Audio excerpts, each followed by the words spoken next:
एक और बड़ी खबर देहरादून से है, जहां पर केदारनाथ में उपचुनाव को लेकर बीजेपी ने तैयारी शुरू की है। उपचुनाव के लिए प्रभारी संयोजक नियुक्त किए हैं बीजेपी ने।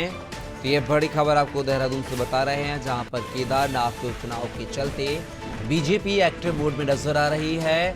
बीजेपी ने चुनाव की तैयारियां शुरू कर दी हैं। उपचुनाव के लिए प्रभारी संयोजक नियुक्त कर दिए गए हैं। और ज्यादा जानकारी के साथ हमारे सहयोगी ब्यूरो हेड उत्तराखंड के सोनू सिंह फोन लाइन पर बने हुए हैं।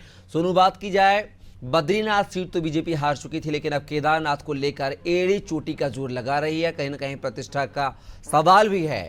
क्या कुछ जानकारी इस खबर को लेकर सोनू?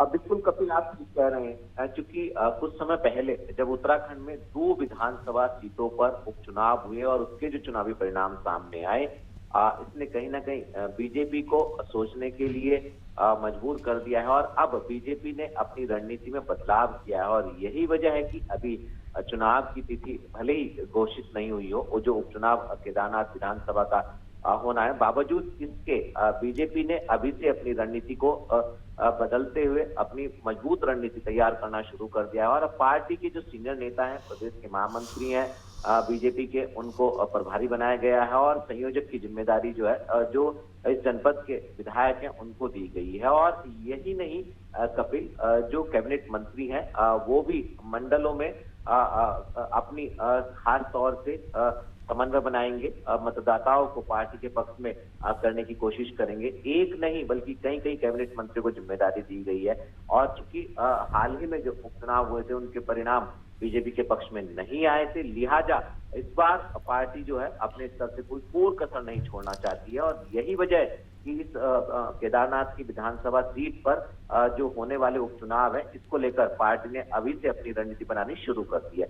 अब देखना होगा तमाम दिग्गज नेताओं को जो ये जिम्मेदारी सौंपी गई है, ये किस तरह से अपनी जिम्मेदारी का निर्वहन करेंगे। और चूंकि आपने स्वयं इस बात को कहा कपिल, के प्रतिष्ठा का भी सवाल है और सत्ताधारी पार्टी अक्सर उपचुनाव जीतती है, इस तरीके के सियासी चर्चा होती है। तो अब देखना होगा कि आखिर इस विधानसभा सीट पर अपना दमखम लगाने के बाद बीजेपी कितने बड़े मार्जिन से जीतने वाली है। और जो बीजेपी की रणनीति अभी से बननी शुरू हो गई है, इसमें बीजेपी के रणनीतिकारों को आखिर कितनी सफलता मिलने वाली है, ये देखना होगा, थोड़ा इंतजार करना होगा। जब चुनावी परिणाम सामने आएंगे, जब चुनाव की गर्मियां शुरू हो जाएंगी, उसके बाद जब मतदान होगा और उसके बाद जब चुनावी परिणाम सामने आएंगे, उस दिन इसकी वास्तविक तस्वीर सबके सामने होगी।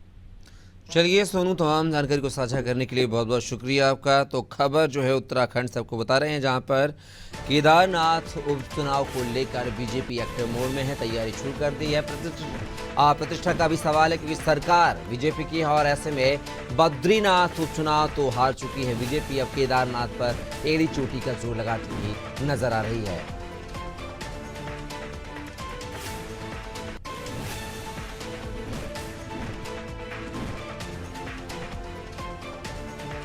तो आप देख सकते हैं कि उत्तराखंड के देहरादून से बड़ी खबर बता रहे हैं, जहां पर केदारनाथ में उपचुनाव और उपचुनाव को लेकर कांग्रेस जहां रैलियां निकालकर सरकार को घेरने की कोशिश कर रही है।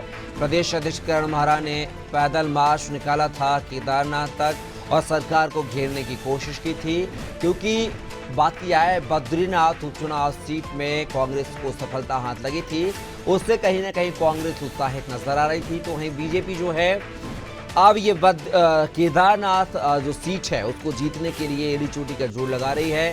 संयोजक पदाधिकारियों की नियुक्तियां भी कर दी गई हैं। अब देखना होगा कि ये केदारनाथ सीट जो है किसके पाले में जाती है, क्योंकि उत्तराखंड में आगे आने वाले समय में निकाय चुनाव है, पंचायत चुनाव है। इससे कहीं ना कहीं केदारनाथ जो उपचुनाव है वो एक ट्रेलर के रूप में देखा जा रहा है पंचायत चुनाव और निकाय चुनाव को लेकर। तो देखना होगा कि अब जो बीजेपी है इस सीट को हथियाने में कामयाब होती है या नहीं, या फिर ये सीट जो है कांग्रेस के पाले में बद्रीनाथ सीट की तरह जाती हुई दिखाई देगी।